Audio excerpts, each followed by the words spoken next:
السلام علیکم۔ آج بدھ ہے، ستمبر کی 29 تاریخ۔ پاکستان میں اس وقت شام کے 7، بھارت میں 7:30، اور یہاں ہمارے اسٹوڈیوز کی گھڑیوں میں صبح کے 10 بج رہے ہیں۔ وائس آف امریکہ واشنگٹن کی اردو سروس سے میں ہوں خالد حمید، خبروں کے ایک بلیٹن کے ساتھ۔ بائیڈن انتظامیہ پر افغانستان سے انخلا پر جاری تنقید کے حوالے سے وزیر دفاع لائیڈ آسٹن نے منگل کو سینٹ کی آرمڈ سروسز کمیٹی کو بتایا کہ انخلا اتنے ہی بہتر انداز سے کیا گیا جس قدر ممکن ہو سکتا تھا، اور دنیا کی کوئی دوسری فوج یہ کام اس سے بہتر انداز میں نہیں کر سکتی تھی۔ انہوں نے کمیٹی کے ارکان کو بتایا کہ یہ امریکہ کی تاریخ کا سب سے بڑا فضائی انخلا تھا جسے صرف 17 دن میں مکمل کیا گیا۔ وزیر دفاع آسٹن اور جوائنٹ چیفز آف اسٹاف کے چیئرمین جنرل مارک ملی نے قانون سازوں کو بتایا کہ اگرچہ دہشت گردی کے خلاف آپریشن مشکل ہوگا، لیکن فوج امریکہ کی حفاظت کو یقینی بنانے کے لیے پرعزم ہے۔ ان کا کہنا تھا کہ دہشت گرد گروپ القاعدہ اور داعش کی جانب سے اگلے 1 سے 3 سال کے دوران خطرات سامنے آ سکتے ہیں۔ انہوں نے کہا کہ امریکہ پر حملہ کرنے کی خواہشات کے ساتھ دوبارہ تشکیل شدہ القاعدہ یا داعش ایک حقیقی امکان ہے۔ سینٹ کی آرمڈ سروسز کمیٹی کے سامنے منگل کو 6 گھنٹے کی سماعت میں فوجی جنرلز نے افغانستان میں امریکہ کی فوج کی کوششوں اور قربانیوں کا بھرپور دفاع کیا۔ تاہم chairman joint chiefs of staff general mark ملی اور ملک کے اعلیٰ فوجی افسروں نے اراکین کانگریس کو بتایا کہ افغانستان کی جنگ لاجسٹکس کے اعتبار سے کامیابی اور دفاعی اعتبار سے ناکامی تھی۔ یو ایس سینٹرل کمانڈ کے سربراہ جنرل فرینک میکنزی نے جنرل ملی کے ہمراہ اپنے بیان میں کہا کہ سن 2020 میں ہونے والے دوحہ معاہدے نے امریکہ کے انخلا کی راہ ہموار کی تھی۔ ان کے مطابق اس عمل کے افغانستان کی فورسز پر گہرے نفسیاتی اثرات پڑے، اور ممکن ہے کہ اسی چیز نے ان کی شکست کو تیز تر بنا دیا ہو۔ ان کا کہنا تھا کہ افغان فورسز اس کے بعد عزم اور حوصلے کے اعتبار سے بہت کمزور ہو گئی تھیں۔ یہ نرم رو تجزیہ بعض اراکین کانگریس کا غصہ کم نہ کر سکا، اور کمیٹی میں شامل 2 رہنماؤں نے امریکہ کے انخلا کے طریقہ کار پر جنرل ملی اور وزیر دفاع لائیڈ آسٹن کے استعفے کا مطالبہ کیا۔ تاہم بعض ڈیموکریٹس نے صدر بائیڈن اور ان کی انتظامیہ کی جانب سے افغان جنگ کو بالآخر ختم کرنے پر ان کی تعریف کی۔ منگل ہی کو وائٹ ہاؤس کی پریس سیکریٹری جین ساکی نے صدر بائیڈن کے افغانستان میں امریکہ کی جنگ ختم کرنے کے فیصلے کا دفاع کیا۔ ان کا کہنا تھا کہ کئی طرح کی آراء تھیں، جس کا ایک ثبوت آج کی سینٹ کی کارروائی میں بھی ملتا ہے۔ امریکی فوج کے ریٹائرڈ 4 اسٹار جنرل ویزلے کلارک کا کہنا ہے کہ امریکہ نے طالبان حکومت کو تسلیم کرنے کا تاحال کوئی فیصلہ نہیں کیا ہے، لیکن ہو سکتا ہے کہ بالآخر امریکہ طالبان حکومت کو تسلیم کر لے۔ وائس آف امریکہ کی مونا کاظم شاہ کو دیے گئے انٹرویو میں ان کا کہنا تھا کہ افغانستان اسٹریٹجک اور اقتصادی اعتبار سے امریکہ کے لیے اہم ملک ہے، کیونکہ روس اور چین کے بھی اس ملک میں اپنے اپنے مفادات ہیں، اور وہاں کے کچھ حلقے طالبان کی حکومت کو تسلیم کرنے پر زور دے سکتے ہیں۔ جنرل ویزلی کلارک بطور نیٹو کمانڈر یورپ میں خدمات سر انجام دے چکے ہیں۔ ان کا کہنا تھا کہ طالبان کی حکومت میں خواتین کو ان کے حقوق شاید کبھی بھی نہ مل سکیں۔ ان کے بقول ایسا صرف ان 2 صورتوں میں ممکن ہے، اگر طالبان اپنا نظریہ بدل لیں یا وہ یہ سمجھ سکیں کہ مغرب کے ساتھ ان کے تعلقات ایسا کرنے سے بہتر ہوں گے۔ طالبان نے ایک بیان میں کہا ہے کہ افغانستان کے علاقے میں امریکی ڈرونز کی پروازیں بین الاقوامی قوانین اور دوحہ میں طالبان کے ساتھ کیے جانے والے امریکی معاہدوں کی خلاف ورزی ہیں۔ طالبان حکومت کے نائب وزیر اطلاعات و ثقافت نے ٹویٹر پر ایک بیان میں کہا کہ بین الاقوامی قوانین کے تحت آنے والے ملک اپنے علاقوں کی خود مختاری اور فضائی سلامتی کے تنہا مالک ہیں، اس لیے طالبان حکومت افغانستان کے مکمل جائز ادارے کی حیثیت سے افغانستان کی زمینی اور فضائی حدود کی محافظ ہے۔ بیان میں مزید کہا گیا کہ طالبان تمام ملکوں، خاص طور پر امریکہ سے مطالبہ کرتے ہیں کہ وہ افغانستان کے ساتھ باہمی احترام اور بین الاقوامی قوانین اور وعدوں کی روشنی میں سلوک کرے، تاکہ کسی منفی نتائج سے بچا جا سکے۔ اسی اثنا میں طالبان کے ترجمان ذبی اللہ مجاہد نے ایک خط میں میڈیا تنظیموں سے کہا ہے کہ وہ طالبان حکومت کو آئندہ سے افغانستان کی اسلامی امارات کہا کریں۔ افغانستان کے مشرقی صوبے کنڑ کے صوبائی دارالحکومت اسد آباد شہر میں بدھ کے روز ایک دھماکے میں 5 افراد زخمی ہو گئے، لیکن صوبے کنڑ کے محکمہ اطلاعات و ثقافت کے ڈائریکٹر نے کہا ہے کہ دھماکے میں 3 افراد زخمی ہوئے ہیں۔ مقامی عہدیداروں نے بتایا کہ دھماکے میں ایک گاڑی کو نشانہ بنایا گیا جو صوبائی محکمہ مائنز کے سربراہ کو لے جا رہی تھی۔ ابھی تک کسی نے دھماکے کی ذمہ داری قبول نہیں کی ہے۔ پاکستان حکومت طالبان کی حکومت کو تسلیم کیے بغیر افغانستان کی مدد کرنے کے لیے مختلف آپشنز پر غور کر رہی ہے۔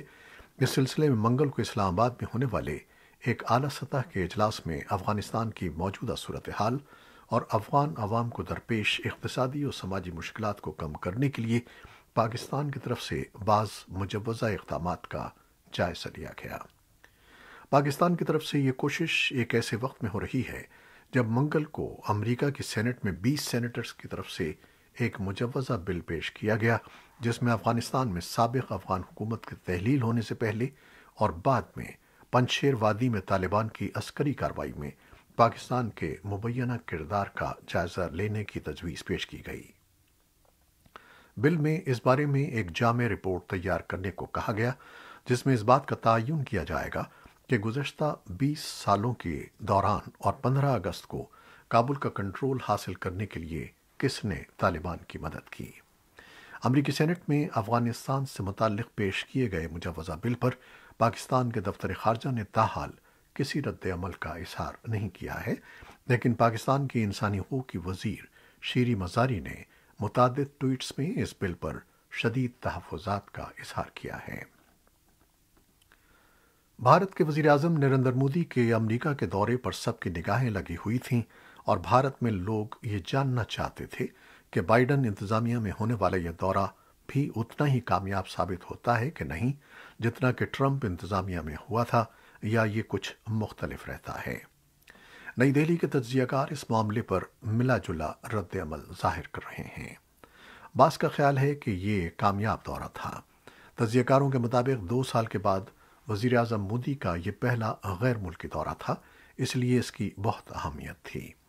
ان کے خیال میں مودی نے اس دورے سے کچھ حاصل تو کیا ہے، لیکن جیسا کہ سمجھا جا رہا تھا کہ یہ دورہ تاریخی ثابت ہوگا، ویسا نہیں ہوا۔ بعض تجزیہ کاروں کے مطابق اس دورے میں کوئی گرمجوشی نظر نہیں آئی۔ ان کے خیال میں یہ دورہ ناکام ثابت ہوا ہے۔ تاہم بعض دیگر تجزیہ کار کہتے ہیں کہ دورے کو نہ تو بہت کامیاب کہا جا سکتا ہے اور نہ ہی بہت ناکام۔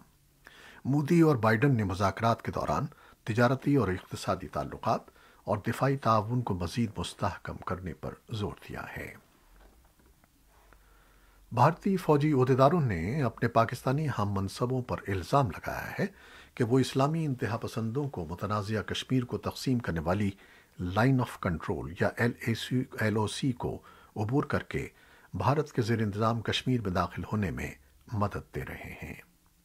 انہوں نے یہ دعویٰ کیا ہے کہ گزشتہ 10 روز کے دوران LOC کے اوڑی علاقے میں دراندازی کی 2 بڑی کوششوں کو ناکام بنانے کے دوران بھارتی فوج نے جن 5 مبینہ عسکریت پسندوں کو ہلاک کر دیا اور ایک کو زندہ پکڑ لیا، ان سب کا تعلق پاکستان کے صوبے پنجاب سے تھا اور وہ کالعدم تنظیم لشکر طیبہ کے اراکین تھے۔ سری نگر میں بھارتی فوج کی طرف سے جاری کیے گئے ایک بیان میں یہ الزام لگایا گیا ہے کہ پاکستانی دہشت گردوں کو بھارت کے زیر انتظام کشمیر میں بھیجنے کا مقصد علاقے میں امن و امان کو خراب اور پرتشدد کارروائیاں کرانا ہے۔ بھارتی فوج کا کہنا تھا کہ LOC پر دراندازی کی حالیہ کوششیں پاکستانی فوج کے مقامی کمانڈروں کی اعانت کے بغیر ممکن نہیں تھیں، لیکن پاکستان نے بھارتی فوج کے ان دعووں اور الزامات کو سختی سے رد کرتے ہوئے کہا ہے کہ یہ کہنا کہ LOC پر ایک پاکستانی عسکریت پسند کو زندہ پکڑا گیا اور ایک کو ہلاک کیا گیا ہے، اصل میں بھارت کا پاکستان کو ملوث کرنے اور نئی دہلی کے زیر قبضہ جموں و کشمیر میں اس کی طرف سے کی جاری سفاکانہ کارروائیوں سے دنیا کی توجہ ہٹانے کا ایک حربہ ہے۔ اسلام آباد میں دفتر خارجہ کے ترجمان نے بتایا کہ پاکستان نے اس کے بقول بھارتی مقبوضہ جموں و کشمیر میں بھارت کی طرف سے کی جا رہی انسانی حقوق کی بے دریغ پامالیوں کے سلسلے میں دنیا کے سامنے رواں ماہ جاری کیے گئے دستاویزات کے مجموعے یا ڈوزیئر سمیت ناقابل تردید ثبوت پیش کیے ہیں۔ امریکی ایوان نمائندگان کو رواں ہفتے جمعے کے روز تک امریکی بجٹ کو پاس کرنا ہوگا، ورنہ خدشہ ہے کہ وفاقی حکومت جزوی طور پر شٹ ڈاؤن کی حالت میں جا سکتی ہے۔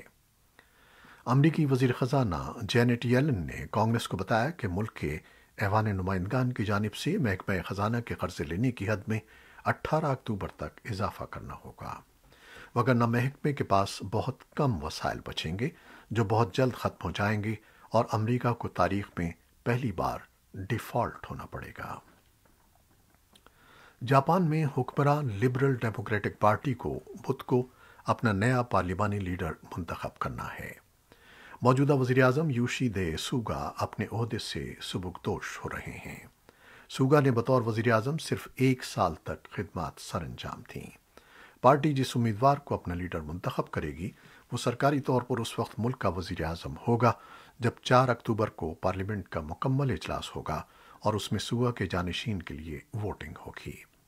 نیا وزیراعظم صرف 1 ماہ تک اپنی نئی ذمہ داریاں پوری کرے گا کیونکہ جاپان میں عام انتخابات 28 نومبر کو ہونے والے ہیں۔ اور اب کرونا وائرس سے متعلق کچھ خبریں۔ پاکستان میں کرونا وائرس کی ویکسین کے دائرہ کار کو مزید وسعت دیتے ہوئے اب بچوں کو بھی ٹیکے لگانے کا فیصلہ کیا گیا ہے۔ کرونا وائرس سے نمٹنے کے نگراں ادارے NCOC کے سربراہ اسد عمر نے اپنے ایک ٹویٹ میں کہا ہے کہ ملک بھر میں 12 سال اور اس سے زائد عمر کے بچوں کو ویکسین لگانے کا فیصلہ کیا گیا ہے۔ اسد عمر کے مطابق بچوں کو ویکسین لگانے کے لیے اسکولوں میں خصوصی مہم چلائی جائے گی۔ بھارت میں کرونا وائرس سے مزید 276 افراد ہلاک ہو گئے ہیں، جبکہ ملک میں کرونا کے مزید 28,326 کیس رپورٹ ہوئے ہیں۔ مجموعی آباد 4,47,194 ہو گئی ہیں، جبکہ کرونا کے مجموعی مصدقہ کیسز 3,36,78,786 ہو گئے ہیں۔ عالمی بینک مشرقی ایشیا اور بحر الکاہل کے خطوں میں ترقی پذیر ممالک کے لیے سست معاشی نمو کی پیشگوئی کر رہا ہے، جس کی وجہ کووڈ-19 وبائی مرض ہے۔ بینک کی جانب سے منگل کو جاری کی گئی ایک رپورٹ میں کہا گیا ہے کہ سن 2021 میں چین کی معیشت 8.5% تک بڑھنے کی توقع ہے، جبکہ باقی خطے میں اس کی شرح میں صرف 2.5% کا اضافہ ہو پائے گا، جو اپریل میں کی جانے والی 4.4% کی پیشگوئی سے کہیں کم ہے۔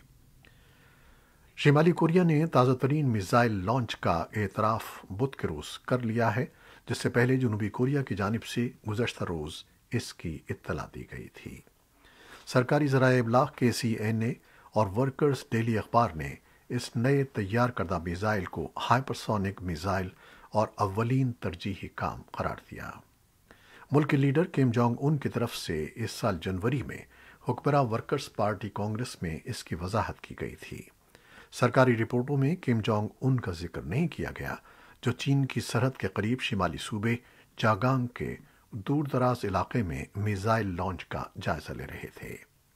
یہ لانچ اس مہینے ہتھیاروں کی تیسری فائرنگ ہے اور شمالی کوریا کی جانب سے جنوبی کوریا کے ساتھ مشروط مذاکرات کی پیشکش دہرائے جانے کے صرف 3 دن بعد یہ تجربہ کیا گیا ہے۔ یہ تھیں وہ خبریں جو فیس بک لائیو پر ہم نے آپ کے لیے پیش کی۔ ہماری ویب سائٹ، یوٹیوب اور پوڈ کاسٹ پر یہ بلیٹن آپ کے لیے پیش کر دیا جاتا ہے۔ ہمارے اس بلیٹن کو شیئر کرنا نہ بھولیے گا۔ خالد حمید اب اجازت چاہتا ہے۔ اللہ حافظ۔